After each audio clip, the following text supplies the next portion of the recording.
სულის არსებობისა და მისი უკრავების საკითხი ფუნდამენტალურად მნიშვნელოვანია სოფხედელობრივი და რელიგიური თვალსაზრისით. მართლაც, უკრავის სულის არსებობა გულისხმობს, რომ სიკვდილი ადამიანის ცხოვრების დასასრული კი არ არის, არამედ გადასვლა სხვა მიწიერისგან განსხვავებულ მარადიულ მყოფობაში. სწორედ ამაზე მიუთითებს ქართული სიტყვა გარდაცვალება. ბუნებრივია ამ შემთხვევაში ადამიანმა პასუხისმგებლობა უნდა იგრძნოს საკუთარი მარადიული მომავლის წინაშე.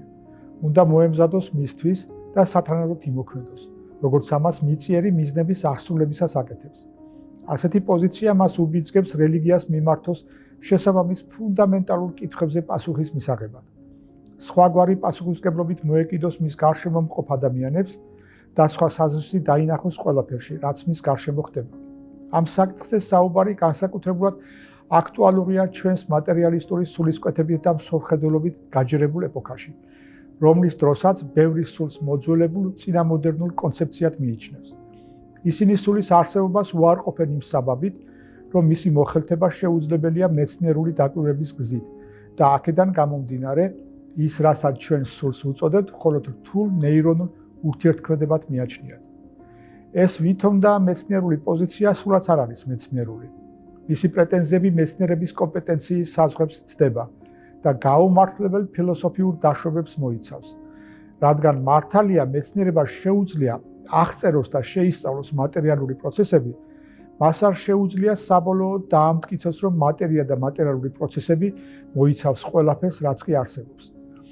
სულის არსებობის უარყოფა არა მარტო არამეცნიერულია, ის ეწინააღმდეგება ჩვენს უტყუარ შინაგან გამოცდილებას. ნეტარი ავგუსტინე მისთვის ჩვეული მოხდენილობით ამტკიცებს. სული იმდენად შინაგანია, რომ თვალით ვერ დაინახა, მაგრამ იმდენად ნათელია მისი არსებობა, რომ გონებით ვერ უარყო. ავგუსტინე აქ თვით შემეცნებასა და ჩვენს თავისუფლებაზე დაფუძნებულ შინაგან სამყაროს გულისხმობს. თავისუფლება ვერ იარსებებს იქ, სადაც მხოლოდ მატერია და მატერიალური პროცესებია, რადგან თვით ყველაზე ფაქისი ბიოლოგიური და ნერვული პროცესები მკაცრადაა განსაზღვრული შესაბამისი ბუნებრივი კანონებითა და მიზეზშედეგობრივი კანონზომიერებებით. პლატონიც მის შინაგან გამოცდილებაზე დაყრდნობით ამტკიცებს, რომ სული სხეულისგან დამოუკიდებელი სუბსტანცია, ანუ სხეულისგან დამოუკიდებლად შეუძლია არსებობა, რადგან შეუძლია წინააღმდეგობა გაუწიოს სხეულებრივ სურვილებს და მართოს ისინი. ადამიანს შეუძლია უარი თქვას ფუნდამენტალურ ბუნებრივ მოთხოვნილებებზე, რელიგიური რწმენის ან აბსტრაქტული იდეის გამო და თავის კი გასცილოს მათთვის. განაერ შეუძლებელს არ ხდის, რომ ის მხოლოდ ბიოლოგიურ არსებად იქნას განხილული, მისი ცხოვრება კი მხოლოდ ბიოლოგიურ პროცესებზე იქნეს დაყვანილი. ადამიანში არსებობს ბიოლოგიური მოთხოვნილებებისაგან უშუალოდ დამოუკიდებელი წმინდად ინტელექტუალური, სულიერი ან კულტურული მისწრაფებები, რაც მის შინაგან სამყაროს უაღრესად დიდარს ხდის. სწორედ ამაზე დაყრდნობით მიიჩნევდა დიდი ინგლისელი მწერალი და აპოლოგეტი კლაივ ლუისი ადამიანს უფრო სულიერ, ვიდრე სხეულებრივ არსებად. ამის გამოვლინებაა მისი ცნობილი ფრაზა: სწორი არ არის თქვა, ადამიანს აქვს სული. უფრო სწორია თქვა, ადამიანი არის სული, რომელსაც აქვს სხეული.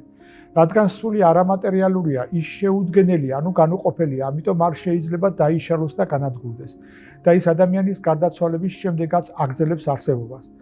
სწორედ ამ არგუმენტს იყენებს სოკრატე პლატონის დიალოგ ფედონში სულის უკტავების სასარგებლოდ. ქრისტიანული რელიგიის მიხედვით, გარდაცვლილი ადამიანის სულის საშუალებით ინარჩუნებს პიროვნულობასა და თვითცნობიერებას. ადამიანები, რომლებიც სულის საიქიო ცხოვრებას უარყოფენ, როგორც წესი უარყოფენ ღმერთის არსებობასაც, რომელმაც გარდაცვლილის საიქიო ბედი უნდა განაგოს. ღმერთისა და საიქიო ცხოვრების უარყოფა კი პირდაპირ მოქმედებს ჩვენს მიწიერ ცხოვრებაზე, რადგან ის უარყოფს უმაღლეს ავტორიტეტს, რომელსაც საზოგადოების მორალური ცხოვრება უნდა დაეფუძნოს. აქ ალბათ ბევრს გაახსენდება დოსტოევსკისა და ვოლტერის ცნობილი ფრაზები. თუ ღმერთი არ არსებობს, ყველაფერი დასაშვებია. და ღმერთი რომ არ არსებულიყო, ჩვენ უნდა გამოგვეგონებინა. საზოგადოების მორალური ყოფის საფუძვლების რყევა კი მას კულტურული დეგრადაციის საფრთხის წინაშე აყენებს. როგორც ცნობილი ისტორიკოსი ულ დურანტი წერს, კულტურის სული მისი მორალური კოდექსია. თუ ეს უკანასკნელი გვარდება, კულტურაც ყდომას იწყებს.